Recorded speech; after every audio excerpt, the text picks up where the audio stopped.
So let's talk about the year and inflation. You know, Dan, that was the big story this last year. Inflation was at a 40-year high. Here's some numbers for you. It now costs a family about $120, just a little bit under, to buy goods and services they could afford the year before or before the pandemic for $100. So overall, that's almost a 20% increase.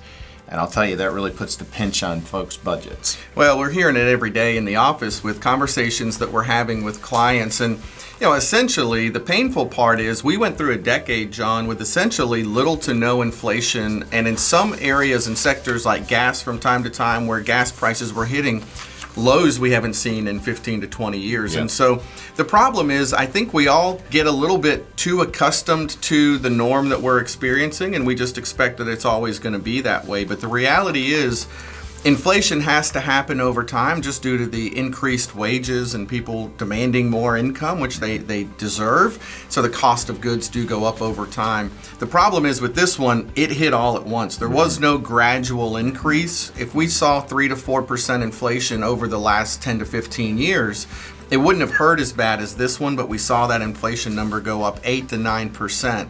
Now, they do have the core number down to about 3, and everybody's really happy about that, but essentially that just means that it's 3% on top of the 9. We haven't seen inflation go down.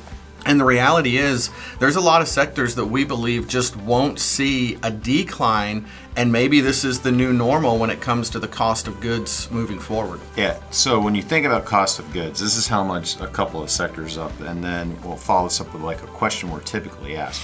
Groceries up 25%. You and I each have 3 kids. I'll tell you, that's really impacted us. I don't even want to see my grocery bills. Electricity up 25%. Used cars up 35%. Auto insurance, especially have teenage drivers like we do, that's up 35%, and then rent's up 20%. So, you know, we get asked this question all the time, well, how did we get here? Well, that depends on your opinion and that type of thing. Our opinion, my opinion, is that our current Fed president was sort of asleep at the wheel. You know, inflation doesn't just sneak up on you. They get a month-over-month report. It had been going up for several years, and you know, we heard this phrase, it was a transition inflation, it would go back down. Well, that really wasn't the case. Coming out of the pandemic, people had a lot of money, and they wanted to spend it.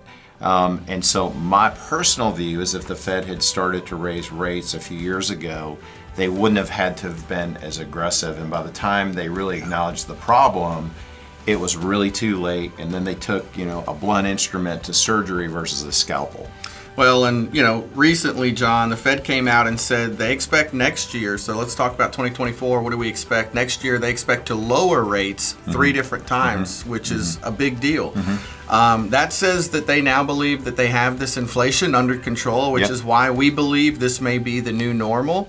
And what this could impact could be who's elected as our next president moving in 2024. There's a poll from Bloomberg that says 4 in 10 voters in swing states say that the economy was their top issue and will be moving into the 2024 election. So we're keeping a close eye on the overall economy and these inflation numbers as we move into the election next year. Yep, it's really true. People tend to vote their wallets more than anything else, regardless of your political silo.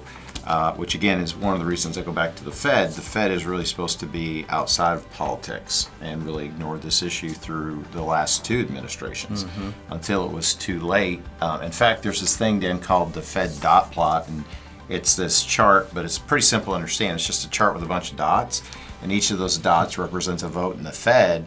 And essentially, as late as December 2021, there was not one vote in the Fed to raise interest rates. Wow. Less than a month, not one.